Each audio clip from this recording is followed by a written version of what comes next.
আসসালামু আলাইকুম রহমতুল্লাহি ওবরকাতুহু। সম্মানিত দর্শক, ত্রয়োদশ জাতীয় সংসদ নির্বাচন ক্রমশই জটিল থেকে জটিলতর হয়ে যাচ্ছে। নির্বাচনের ময়দানে দুটো বৃহৎ রাজনৈতিক দলের শীর্ষ নেতাদের যেভাবে কাদা ছোড়াছুড়ি শুরু হয়েছে, এমনতর কাদা ছোড়াছুড়ি আসলে ইতিপূর্বে কখনো হয়নি। আমরা যারা অতীতে নির্বাচন দেখেছি কিংবা নির্বাচনে করেছি, সেক্ষেত্রে মূলত রাজনৈতিক দলের যে নীতি এবং আদর্শ, রাজনৈতিক দলের যে মূল মন্ত্র, সেই জিনিসগুলো নিয়ে তারা এগোতো এবং প্রতিপক্ষকে রাজনৈতিকভাবে আক্রমণ করত। কিন্তু এবার যেটা দেখা যাচ্ছে সেটি হলো দুটো রাজনৈতিক দল, জামায়াত ইসলামী এবং বিএনপি, তারা একই সঙ্গে দেশের বাইরে খেলছে, একই সঙ্গে সংবাদপত্র মিডিয়া জগতে নিজেদের প্রভুত্ব বিস্তার করে তারা প্রচারণা চালাচ্ছে এবং দেশের কূটনৈতিক অঙ্গন, ডিপ্লোম্যাট, ব্যবসায়ী, ধনাঢ্য যারা লোকজন আছে তাদের মধ্যে রীতিমতো বিভক্তি তৈরি করে ফেলেছে। বাংলাদেশে যত শীর্ষ ব্যবসায়ী রয়েছেন, সকল শীর্ষ ব্যবসায়ীরা দুই ভাগে বিভক্ত হয়ে গেছেন।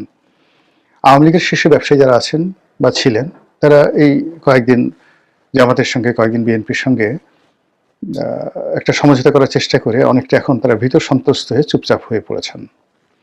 অন্যদিকে বিএনপি মাইন্ডের যে সকল ব্যবসায়ী রয়েছেন, তারা একেবারে আটসাট বেঁধে তারেক রহমান সাহেবের সফর সঙ্গী হয়ে তাদের অর্থবিত্ত ক্ষমতা যা কিছু আছে, পুরো লজিস্টিক সাপোর্ট এখন তারা বিএনপির পিছনে বিনিয়োগ করছে। হঠাৎ করে একজন দেখলাম যে যে অনন্ত গ্রুপ নামে একটা গার্মেন্টস প্রতিষ্ঠান রয়েছে, প্রয়াত হুমায়ুন জহির সাহেবের ছেলে। আপনারা জানেন যে এই প্রতিষ্ঠানটি অর্থাৎ অনন্ত গ্রুপ, এই প্রতিষ্ঠানটির যিনি প্রতিষ্ঠাতা ছিলেন হুমায়ুন জহির, তার সঙ্গে চট্টগ্রামের কিংবদন্তির রাজনীতিবিদ আখতারুজ্জামান চৌধুরী বাবু, তার সঙ্গে একটা যাকে বলা হয় দ্বন্দ্ব এবং সংঘাত ছিল।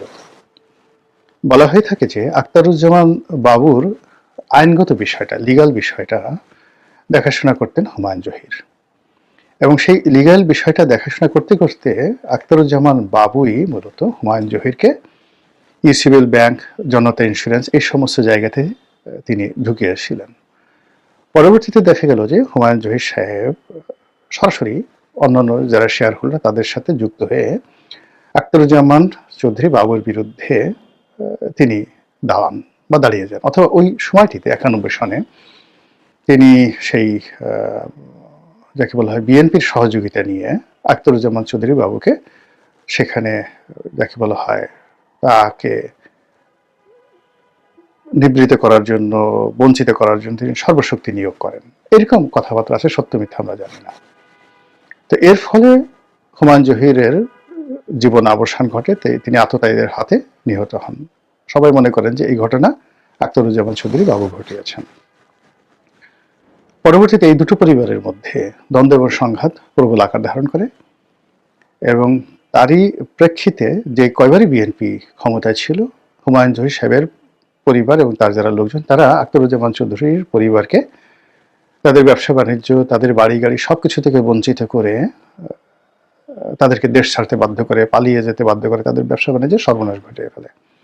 আবার যখন আওয়ামী লীগ ক্ষমতায় আসলো 96 সনে কিংবা ধরুন 2009 সনে, আখতারুজ্জামান চৌধুরী এবং তার পরিবার আবার ফিরে এসে হুমায়ুন জহির সাহেবের যে পরিবার, সেই পরিবারের উপরে যা করার তাই করেছে। এবং এখানে আখতারুজ্জামান চৌধুরী ওয়াজ এ ভেরি ড্যাশিং ম্যান, সত্যিকারের সাহসী মানুষ ছিলেন, বিরাট হৃদয়ের মানুষ ছিলেন।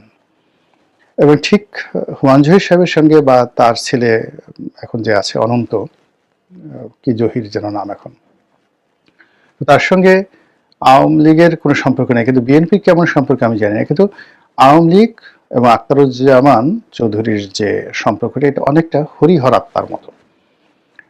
এবং সেক্ষেত্রে আমেরিকাতে গিয়ে আখতারুজ্জামান চৌধুরীর বাড়িতে শেখ হাসিনা থাকতেন এবং বাংলাদেশে যে প্রথম পাজেরো গাড়ি শেখ হাসিনার জন্য আখতারুজ্জামান চৌধুরী বাবুই কিনে দিয়েছিলেন। এবং এই পরিবারটি বলতে গেলে মানে চট্টগ্রামের 3টি প্রজন্ম ধরে তারা আন্তর্জাতিক মানের ধনাঢ্য ব্যবসায়ী, মানে বাংলাদেশে শুধু নয়, সেই ব্রিটিশ না, ঠিক পাকিস্তান জমানা থেকে আখতারুজ্জামান চৌধুরীর ব্যবসা চট্টগ্রামে, ঢাকাতে, আমেরিকাতে এবং লন্ডনে। এরই ধারাবাহিকতায় তার যে ছেলে রনি আছে, জাভেদ আছে, তো জাভেদ আমার সঙ্গে এমপি ছিল, আখতারুজ্জামান চৌধুরী সাহেবও ছিলেন। তো এরা আজকের ব্যবসায়ী নয়, কিন্তু সেই অর্থে হুমায়ুন জহির সাহেবের যে ব্যবসার যে পরিধি বা তার যে ইতিহাস, এটা আখতারুজ্জামান চৌধুরী সাহেবের মতো অতটা পুরনো নয়। এনিওয়ে, যেটা বলছিলাম সেটা হলো যে এই দুই পরিবারের বিরোধের কারণে চট্টগ্রামের রাজনীতি, ব্যবসা বাণিজ্য, ঢাকার ব্যাংক পাড়া সবসময় একটাতে উত্তপ্ত ছিল। এখন এই যে আওয়ামী লীগের পতনের পরে যেহেতু আখতারুজ্জামান চৌধুরী বাবুর পরিবার আউট অফ দ্য সিনারিও, সেই জায়গাটা দখল করেছে হুমায়ুন জহির সাহেবের পরিবার বা তার ছেলে। তো তার ছেলে এখন অনন্ত গ্রুপের মালিক। অনন্ত গ্রুপের দুটো আছে, একটা হলো তার ছেলে একটা দেখে, আর একটা হলো সম্ভবত হুমায়ুন জহির সাহেবের শ্যালক বা আত্মীয় কেউ একটা হবে, ওটা অত ভালো না, কিন্তু ছেলে যেটা চালাচ্ছে সেটা বেশ বড়। ৩০-৩৫ হাজার কোটি টাকা, ৩০-৩৫ হাজার লোক নাকি সেখানে চাকরি করে, আর ইয়াং লেখাপড়া জানা অল্প বয়স্ক ছেলে। তো আওয়ামী লীগ জমানাতে সে বড় বড় প্রজেক্ট করার চেষ্টা করেছে, কিন্তু তার বিরুদ্ধে আবার দুর্নীতির মামলা চলমান ছিল। তো এই ভদ্রলোক হঠাৎ করে দেখা গেল তিনি তারেক রহমান সাহেবের একেবারে সফর সঙ্গী হয়ে সিলেটে ঘুরে এসছেন, একসাথে নামাজ কালাম পড়ছেন। এভাবে একটা জাস্ট উদাহরণ দিলাম যে হুমায়ুন জহিরের ছেলে এখন তারেক রহমান সাহেবের সফর সঙ্গী। এর আগে যখন 2001 থেকে 2006 সনে হাওয়া ভবন ছিল, তখন হাওয়া ভবন কেন্দ্রিক তারেক রহমান সাহেবের বেশ কয়েকজন বন্ধু ছিলেন, ব্যবসা করতেন। তার মধ্যে গিয়াসউদ্দিন আল মামুন, এরপরে এমজিএস গ্রুপের আনিসুল হক, সম্ভবত ডাকনাম গোর্কি। তো আনিসুল হক এবং গোর্কি, মানে সেও বেশ বড় ব্যবসায়ী ছিল একটা সময়। এখন মানে বাংলাদেশে অ্যাকোয়ামেরিন, এমজিএস গ্রুপ চালাতো। তো 111-এর সময় সেই গোর্কিকে ধরে নিয়ে যায় এবং তখন বলা হয় যে তারেক রহমান সাহেবের সব টাকা পয়সার একটা অংশ হয়তো গোর্কির কাছে আছে, এমজিএস গ্রুপের কাছে আছে। এবং ওই সময় তাকে বেশ নির্যাতন করা হয়, চোখ ঠোক বেঁধে ডিজিএফআই অফিসে বসিয়ে রাখা হয়, বেদম প্রহার করা হয়। তারপরে তার অনেক টাকা, কয়েকশো কোটি টাকা ওই সময়টাতে সরকারি ফান্ডে সেই তৎকালীন ডিজিএফআই তারা নিয়ে নেয়। এরপর থেকে আসলে ওই যে তারেক রহমান সাহেবের বন্ধুর নাম গোর্কি, ওকে আর দেখা যায়নি। সে ব্যবসা বাণিজ্য অনেকটা গুছিয়ে, মানে অনেকটা যাকে বলা হয় সংযত হয়েছে, এবং তার বেশিরভাগ ব্যবসা বাণিজ্য দেশের বাইরে সে নিয়ে গেছে এবং সিঙ্গাপুর কেন্দ্রিক ব্যবসা বাণিজ্য করার চেষ্টা করেছে, এবং তার প্রক্টর অ্যান্ড গাম্বল যে ব্যবসাটা ছিল ওটা এখন আর নেই। তো এরকম মানে যখন 2001 সনে সে ওই সময়টাতে তার বাংলাদেশের শীর্ষ ব্যবসায়ীদের সাথে সম্পর্ক ছিল। তো কাজেই এই 17 বছরে সে তো আরো অভিজ্ঞতা সম্পন্ন হয়ে এই সময়টাতে বিএনপি মাইন্ডেড যত তরুণ ব্যবসায়ী বা দ্বিতীয় প্রজন্মের ব্যবসায়ী সবাইকে কিন্তু তার টিমের মধ্যে সে অন্তর্ভুক্ত করে নিয়েছে। অন্যদিকে জামাত আরো যাকে বলা হয় অ্যারোগ্যান্টলি তারা এই কাজটা করে যাচ্ছে। প্রথমত তারা এস আলমের কবল থেকে পুরো ইসলামী ব্যাংকগুলোকে তারা নিয়ে নিয়েছে, এবং এস আলমের সঙ্গে সালাউদ্দিন সাহেবের যে সম্পর্ক এটা এখন ওপেন সিক্রেট। আর সেই এস আলমকে কাউন্টার দেওয়ার জন্য তারা নাবিল গ্রুপকে সামনে এগিয়ে নিয়ে এসেছে। এবং অতি সম্প্রতি তারা যে একটা স্টার নিউজ, একটা বড় টেলিভিশন চ্যানেল, বলা হয়ে থাকে যে টেলিভিশন চ্যানেলের সঙ্গে প্রথম আলো গ্রুপ, ডেইলি স্টার বা ট্রান্সকম গ্রুপ এবং নাবিল গ্রুপ এরা নাকি একসাথে আছে। I don't know.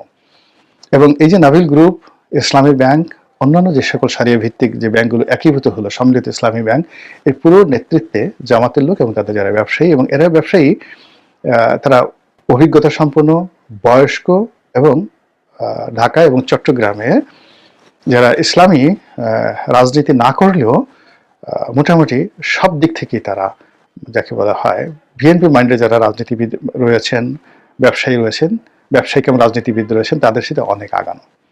তো এই দুটো গ্রুপ মানে জামাত এবং বিএনপি, তাদের ব্যবসায়িক গ্রুপের একটা শুধু উদাহরণ দিলাম। সেকেন্ড আসেন সাংবাদিক। এই যে প্রেস ক্লাব, জাতীয় প্রেস ক্লাব, এটা গিয়ে দেখেন দুই ভাগে বিভক্ত। এরপরে বিভিন্ন কে পোস্টগুলো, পিআইবি, তারপর শেষে অন্যান্য সরকারি যে সকল প্রতিষ্ঠান রয়েছে, তারপরে ঢাকা বিশ্ববিদ্যালয়, এরপর টেলিভিশন, সংবাদপত্র, সব জায়গাতেই জামাতের আধিপত্য যাকে বলা হয় একচেটিয়া। আপনি চিন্তা করেন বাংলাদেশের একেবারে প্রথম আলোর মতো পত্রিকা, ডেইলি স্টারের মতো পত্রিকা, যুগান্তর, বাংলাদেশ প্রতিদিন, আর অন্যান্য টেলিভিশনের কথা তো বাদ দিলাম, গিয়ে দেখেন সব কে পোস্টগুলো জামাতের। এখানে জামাতের বাইরে কেউ যেতে পারেনি। আর বিএনপি যারা আছে তারা একটা অংশ রিপোর্টার্স ইউনিটিতে, আর একটি মানে অংশ প্রেস ক্লাবে, এবং প্রেস ক্লাবে তারা দুই ভাগে বিভক্ত, মানে বিএনপির মধ্যে দুই ভাগে বিভক্ত হয়ে তারা দ্বন্দ্ব সংঘাত করছে। জামাত মধ্যে থেকে তারা একটা সুবিধাজনক অবস্থায় চলে গেছে। এরপরে বুদ্ধিজীবী। তো বুদ্ধিজীবীর মধ্যে বিএনপি দীর্ঘদিন যাদেরকে মনে করতো তাদের বুদ্ধিজীবী, এখন এই সময়টিতে এসে দেখা যাচ্ছে যে তারা সবাই জামাতের বুদ্ধিজীবী। বিএনপির ওইরকম বুদ্ধিজীবী বলতে নেই বললেই চলে। লন্ডন থেকে যে কজন তারেক রহমান সাহেব নিয়ে আসছেন তারাই এখন বিএনপির বুদ্ধিজীবী। আর জামাত যারাদেরকে নিয়েছে একটা গ্রুপ করেছে, মানে তাদের অন্তত 50 জন বা 100 জনের একটা টিম আছে যারা সচিব পদমর্যাদার আর মেজর জেনারেল পদমর্যাদার। তো যারা সিভিল অ্যাডমিনিস্ট্রেশনে আছে, মানে রিটায়ার্ড করেছে, এই তাদেরকে নিয়ে তাদের একটা অত্যন্ত উচ্চ ক্ষমতা সম্পন্ন একটি অ্যাডভাইজারি কমিটি আছে। একটা সময় সেই জাতীয় রাজস্ব বোর্ডের সেই কিংবদন্তির যে চেয়ারম্যান ছিলেন শাহ আব্দুল হান্নান, ঠিক সেই শাহ আব্দুল হান্নানের মতন করে তারা আবার আর একটা শাহ আব্দুল হান্নানকে কেন্দ্র করে তারা নর্থ সাউথ ইউনিভার্সিটি, তারপর শেষে বিভিন্ন শিক্ষা প্রতিষ্ঠান, এরপরে নয়া দিগন্ত পত্রিকা, নয়া দিগন্ত টেলিভিশন, এরপর ইসলামী ব্যাংক হাসপাতাল, ইবনে সিনা ট্রাস্ট, ইবনে সিনা ফার্মাসিউটিক্যালস, এই টোটাল জিনিসগুলো যেভাবে তারা অর্গানাইজ করেছিল, ঠিক এখনও সমৃদ্ধ ইসলামী ব্যাংক, অন্যান্য যে তাদের যে প্রতিষ্ঠানগুলো আছে সবগুলো গিয়ে দেখেন বিভিন্ন সাবেক সচিব, এবং তাদের সে সকল সচিব তারা কর্মজীবনে বেশ সফল ছিলেন, সৎ, জ্ঞানী, এবং কোনো রকম বদনাম নাই। এই যেমন সম্মিলিত ইসলামী ব্যাংকের চেয়ারম্যান করা হয়েছে আইয়ুবুর রহমান সাহেবকে, সাবেক সচিব মতিউর রহমান নিজামীর সেক্রেটারি ছিলেন। এখন এই পর্যায়ের একজন সৎ লোক দেখান তো আপনি, যাকে বলা হয় বিএনপিতে। তো যাক, এনিওয়ে, এখন এই যে দুটো পক্ষ তাদের যা যা মেশিনারিজ রয়েছে সব মেশিনারিজগুলো নিয়ে একে অপরের বিরুদ্ধে লড়াই করছে। একজনের ঢিল মারছে, তার একজন পাটকেল নিয়ে রেডি। জনাব তারেক রহমান সাহেব যখন কাফের বলছেন, সঙ্গে সঙ্গে জামাতের যারা লোকজন বলছেন যে কাউকে কাফের বলা মানে সে কাফের হয়ে যাওয়া। মানে কোন একটা মানুষকে আপনি কাফের বললেন, মানে যুক্তিটা বোঝার চেষ্টা করে। যেমন তারেক রহমান সাহেব জামাতের আমিরকে বললেন ও কাফের, তো সে বলার কারণে, অর্থাৎ তারেক রহমান সাহেব জামাতের আমিরকে কাফের বলার কারণে সে কাফের হয়ে যাবে না। কিন্তু জামাত যেটা বলছে সেটা হলো যে কাউকে যদি অন্যায়ভাবে জুলুম করে কাউকে কাফের ফতোয়া দেওয়া হয়, তাহলে যিনি দিলেন তিনি সঙ্গে সঙ্গে কাফের হয়ে গেলেন। আপনি বুঝতেছেন যে ঢিলটা যেভাবে যাচ্ছে, পাটকেলটা কিভাবে আসছে। বা তারেক রহমান সাহেব যখন বললেন যে এই যে বাংলাদেশে কয়েকদিন আগে যে ভূমিকম্প হয়েছে, ঘন ঘন ভূমিকম্প হয়েছে, এটা জামাতের মুনাফিকের কারণে হয়েছে। তো এই কথা বলার সঙ্গে সঙ্গে জামাত পাটকেল মেরে দিল কয়েকটা। প্রথম পাটকেল হলো যে এই ধরনের কথা তো শেখ হাসিনা বলেছে যে বাংলাদেশে যে ভূমিকম্প হয়েছে সেই ভূমিকম্প হয়েছে তার প্রতি যে জুলুম করা হয়েছে, অত্যাচার করা হয়েছে, এবং তাকে যে দেশ থেকে তাড়িয়ে দেওয়া হয়েছে, এই জন্য আল্লাহর গজব নাজিল হয়েছে। তো তারেক রহমান সাহেব এই ভূমিকম্পকে নিয়ে যে কথাবার্তা বললেন তার সঙ্গে তো শেখ হাসিনার মিল আছে। শেখ হাসিনা কি তাকে শিখিয়ে দিয়েছে? এই গেল এক।